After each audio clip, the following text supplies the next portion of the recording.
Hello everyone, welcome to Net Mentors. This is Manisha Sharma. I hope you all are doing well. In this video, we are going to discuss the topics that are repeated in UGC NT NET exam.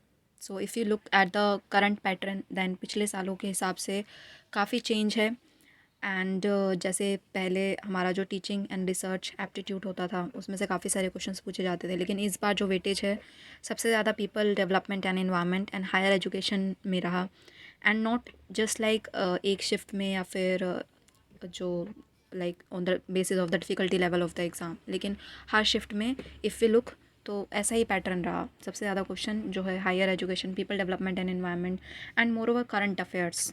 तो now they are increasing the level of the exam and it is not like कि if you just prepare, मतलब जब आप सिर्फ fact based पे पढ़ोगे तो ऐसे नहीं हो सकता है। तो काफ़ी चेंज आ गए हैं। तो वी विल लुक कि किस सेक्शन में कौन सा ज़्यादा सबसे इंपॉर्टेंट टॉपिक रहा। So without any further delay let's begin with the video.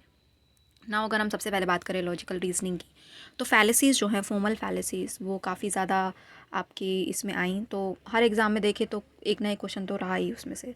जैसे आपका fallacy of illicit major term या फिर माइनर टर्म, तो उसके जो है आपके बेसिकली रहे। और अगर हम कैटेगोरिकल प्रपोजिशन की भी बात करें तो क्वेश्चंस जो हैं देवर लाइक कंबाइंड क्वेश्चंस दे रखे थे and on the basis of that अगर हम बात करें तो स्टेटमेंट वाले क्वेश्चन थे।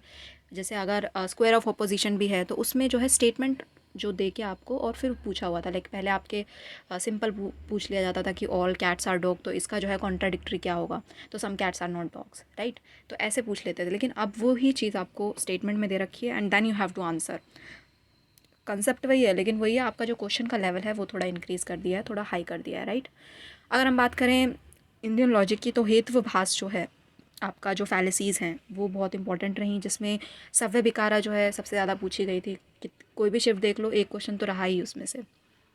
एंड बाकी आपकी अरे जैसे ये जितनी भी फैलेसीज़ हैं वो या तो मैच द फॉलोइंग में दे रखी थी या फिर आपके असर्शन रीजनिंग में दे रखी थी एंड रिलेट करती है कि नहीं पक्ष से साध्य से, तो उस टाइप के क्वेश्चंस आपके पूछे हुए थे। एंड आर्ग्यूमेंट्स के क्वेश्चंस थे, लाइक कि वैलिड है, इनवैलिड है, कोजेंट है, साउंड है, तो वो सब क्वेश्चंस थे, राइट। एंड देन सिलोजिज्म से भी क्वेश्चन थे। मतलब एक अगर हम लॉजिकल रीजनिंग की बात करें तो इसमें थोड़ा जो है आपका डिस्ट्रीब्यूटेड था कि हाँ भाई ये क्वेश्चंस जो हैं they were asked from the section, मतलब एक इक्वली अगर हम पूछें। लेकिन जो दूसरे सेक्शंस थे उनमें काफ़ी अनइवन डिस्ट्रीब्यूशन देखा गया। मूड एंड फिगर के भी आपके क्वेश्चंस थे, लाइक पिछली बार की तरह जो है एक तरह से नहीं इतना ज़्यादा इसको वेटेज मिला था, लेकिन इस बार मूड एंड फिगर के भी क्वेश्चंस थे। And then square of opposition, वही आपका जो है स्टेटमेंट वाले क्वेश्चन थे, नॉट लाइक एक आपको स्टेटमेंट दे दिया ना, आपका कॉन्ट्राडिक्टरी सब कॉन्ट्राडिक्टरी सब कॉन्ट्रारी उस टाइप से बताना था। सो this was under logical reasoning. Now coming to another section, that is higher education. तो higher education में देखा जाए तो आपके डिजिटल जो इनिशिएटिव्स हैं उनसे काफ़ी सारे क्वेश्चंस रहे।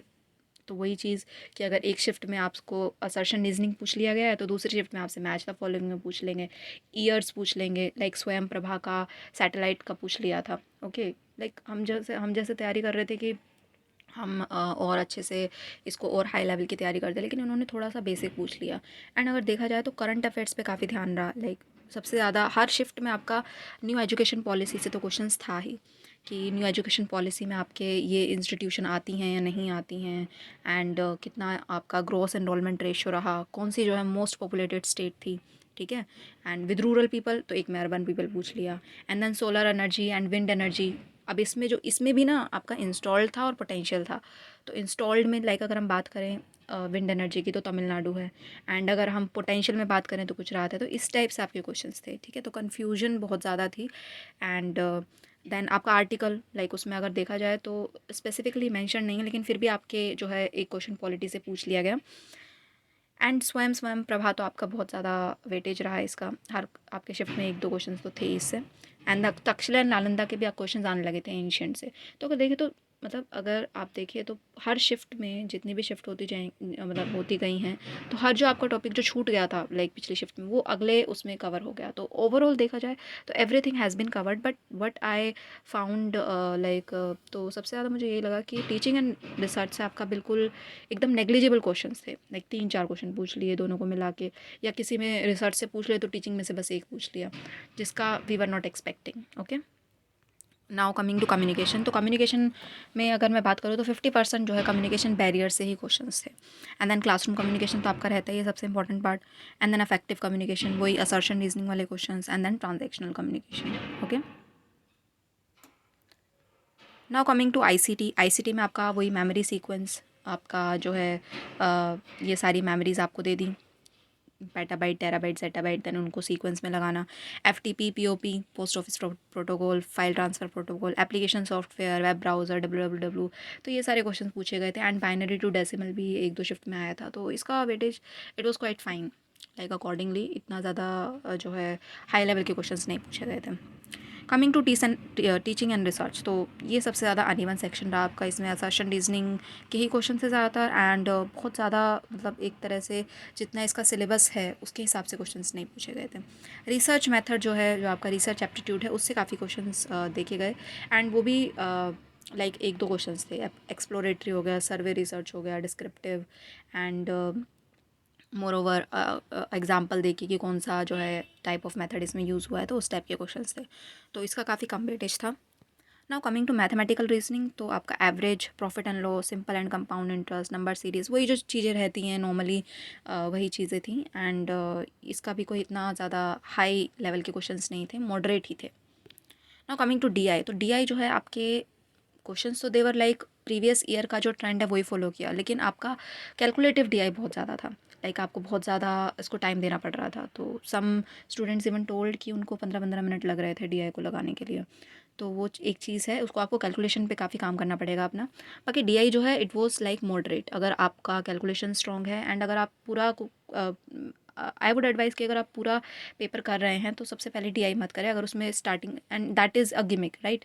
सबसे पहले वो डीआई इसीलिए देते हैं कि आप एकदम से देखो अरे ये तो फिगर्स हैं और इतना ज़्यादा जो है कुछ पूछा भी नहीं हो, तो पहले डीआई कर लेते हैं। तो ऐसे नहीं करना चाहिए, सबसे लास्ट में ही करना चाहिए डीआई, बिकॉज आप जब तक सारे सेक्शंस कंप्लीट करते हैं तो आपके जो लास्ट के 25 मिनट्स बचते हैं उसमें you should solve DI and your reading comprehension, क्योंकि काफ़ी टाइम जाता है। और एक बार अगर आपका डीआई के जो है टाइम लिमिट में नहीं निकल रहा है तो and then at the back of the mind frustration भी रहती है, तो दैट शुड नॉट हैपन। तो इसलिए डीआई हमेशा लास्ट में करना चाहिए। इनकम एक्सपेंडिचर था पिछला जो प्रीवियस ईयर है डीआई में, तो सबसे ज़्यादा वही फॉलो किया। पास एंड फेल हो गया, अपीयर एंड आपका नॉट अपीयर, तो उस टाइप के क्वेश्चंस थे। एंड देन एक्सपोर्ट इम्पोर्ट, ये भी पूछा गया था। एक्सपोर्ट इम्पोर्ट बिल्कुल आपका इनकम एक्सपेंडिचर से मैच करता है, बस वही है। एक्सपोर्ट इम्पोर्ट उसमें प्रॉफिट, और इसमें इनकम एक्सपेंडिचर में आप हर चीज़ को सेलिंग प्राइस, कॉस्ट प्राइस से लेके इसको बेसिकली सॉल्व कर सकते हो। बहुत ही एक मतलब मॉडरेट क्वेश्चंस थे। ईजी भी नहीं कहूँगी बिकॉज कैलकुलेटिव थे, बट मॉडरेट है, दैट यू कुड सॉल्व अगर आपकी कैलकुलेशन स्पीड ठीक है। एंड इन केस अगर नहीं भी है तो 15 minutes are enough to solve. Then reading comprehension की बात करें तो इट डिपेंडेड ऑन, मतलब शिफ्ट पे ज़्यादा डिपेंड कर रहा था। किसी में ईजी था, किसी में मॉडरेट था, एंड किसी में लाइक जैसे आपके ये कोरोना वायरस है, इससे रिलेटेड भी काफ़ी कुछ रीडिंग कॉम्प्रिहेंशन देखा गया। तो ओवरऑल अगर if you talk about, then paper one was quite moderate and uneven distribution था, that is very known. And आपका जो है जितना वेटेज जैसे लिखा हुआ है कि हर जो सेक्शन में से आपके 5 क्वेश्चंस आने चाहिए अकॉर्डिंगली, जैसे एग्ज़ाम का पैटर्न है, but that is not being followed. सबसे ज़्यादा क्वेश्चन अगर देखे जाएँ तो 15 क्वेश्चन जो है वो higher education, people development and environment से ही पूछे गए हैं। सो दैट इज़ वेरी मतलब एक बहुत not even that you will say it is wrong, but this is how it is going to be in future में यही आपका किया जाएगा। बिकॉज एग्ज़ाम्स जो होते हैं वो एलिमिनेशन के लिए बने होते हैं, नॉट फॉर सिलेक्शन, राइट। तो जितना हार्ड होता जाएगा जितना जितना आपका एग्ज़ाम आता आगे जाएंगे, तो आपका एग्ज़ाम का लेवल भी हार्ड होता जाएगा। So you have to be prepared for the worst, that is the take on that we can understand. All right, so thank you so much, and if you like the video, please hit the subscribe button and also share. So what I'm thinking is we can cover all those topics that now we know that the pattern of the exam has changed. अगर देखा जाए तो क्या पता अगले उसमें आपका teaching से ज़्यादा पूछ लिया जाए, तो एक तरह से आपको फुली प्रिपेयर्ड रहना है, because you don't know and you can not understand कि क्या क्वेश्चंस पूछा जा सकता है। तो आपको थोरो बिल्कुल रहना होगा सिलेबस के, एंड कन्फाइन नहीं रहना है सिलेबस तक ही, आपको और उससे ज़्यादा करना पड़ेगा। So this is how it is going to be. I hope you have understood, and for the upcoming exam, all the best and take care.